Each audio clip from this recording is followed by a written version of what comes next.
SOG Ahmedabad ગ્રામ્ય દ્વારા Dholka rural police સ્ટેશનના સીમોજ ગામથી ડિગ્રી વગરના બોગસ ડોક્ટરને ઝડપી પાડવામાં આવે.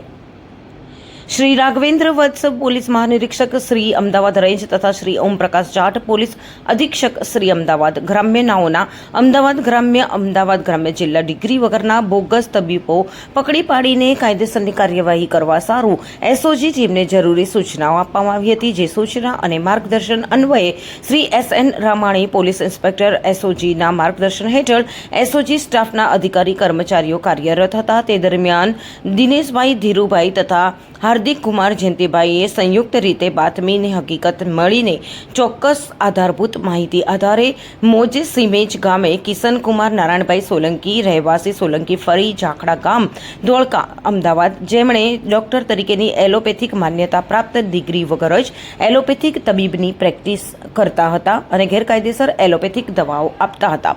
Shri Krunalbhai Ishwarbhai Maheriya medical officer Ganol PHC તળાવ બાવળા જિલ્લો અમદાવાદના સંકલનમાં રહીને આરોપી દિનેશકુમાર નારાયણભાઈ સોલંકી હાલ સોલંકી ફળી ઝાખડા ગામે જે રહેતા હતા, તેમણે જુદી જુદી કંપનીની એલોપેથિક દવાઓ તથા મેડિકલના સાધનો મળીને કુલ 1,13,541ના મુદ્દામાલ સાથે પકડી પાડીને તેમના વિરુદ્ધ ધોળકા રૂરલ પોલીસ સ્ટેશનમાં એફઆઈઆર નોંધવામાં આવી છે.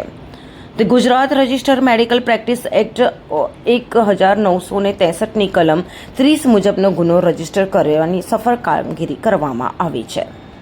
આ કામગીરીમાં police inspector Shri SN Ramani તથા પોલીસ સબ ઇન્સ્પેક્ટર આઈ.કે. શેખ અને એએસઆઈ મુકેશસિંહ દોલતસિંહ તથા હેડ કોન્સ્ટેબલ દિનેશભાઈ ધીરુભાઈ તથા હેડ કોન્સ્ટેબલ મહાવીરસિંહ પ્રભાતસિંહ તથા હેડ કોન્સ્ટેબલ ધર્મેન્દ્રસિંહ જીલુભાઈ તથા પોલીસ કોન્સ્ટેબલ મેરુબા ઘનશ્યામભાઈ તથા પોલીસ કોન્સ્ટેબલ હાર્દિક કુમાર જયંતિભાઈ તથા પોલીસ કોન્સ્ટેબલ મયુર ધ્વજસિંહ મહેન્દ્રસિંહ જોડાયેલા હતા.